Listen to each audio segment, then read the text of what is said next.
تخيلوا معايا راجل يختفي لمدة 26 سنة كاملة، ما كاش جثة ما كاش آثر، السيد ما بانش حسو كامل. العائلة تاعو دارت في بالها بلي وليدهم خلاص ودع. 26 سنة راهي مدة طويلة ليكي. الناس دارت في بالها بلي يقتلوا هادوك الناس في الحرب، يا بالك خطفوه، المهم وليدهم خلاص. بصح المفاجأة يا خوتي، سيد لقاوه مخبي عند جارو تحت الأرض. القصة بدات في التسعينات، كانت حرب هذاك الوقت ليكيب، راكم تعرفوا العشرية السوداء، فري صعيبة ليكيب. هذيك البريودة الناس عانت فيها بزاف، والله يرحم جميع واحد مات هذاك الوقت. المهم كان كاين شاب اسمه عمر بن عمران من ولاية الجلفة. في نهار من نهارات دي سيدة عمر يخرج من الدار.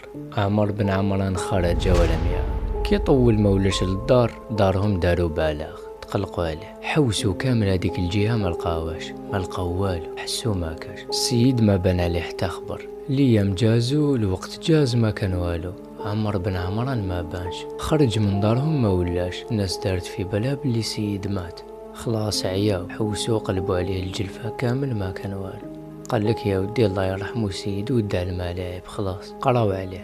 يا سي بون، قال لك بالك راهو ضحية من ضحايا الإرهاب ولا خطفوه وقتلوه. المهم داروا في بالهم بلي خلاص حكايته، قطعوا لياس. يا ليكيب جاز 26 سنة على خروج عمر بن عمران من الدار بدون رجوع. جا نهار في 2024 سبحان الله بان جار جديد في الحومة. قال لك يا ودي سمعت صوت جاي من تحت قبو تاع جارهم واحد اخر. كي راحوا يتأكدوا يا خوتي لقاو واحد الباب قديم مغلوق بالسيمان والتراب مترب.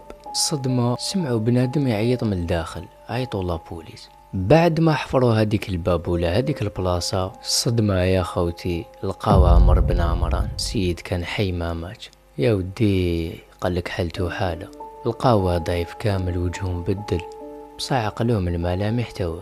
ايموجيني وليكيب 20 سيزون ومحبوس تحت الارض. وشكون سبابه؟ ما راح تصدقوا ليكيب، جارو يا خوتي، انا عماه، وجارو هذا قديم تماك وانسان معروف في الحومة هذيك في البلاصة هذيك. وقال لك يا ودي كان حبيبه الروح بالروح.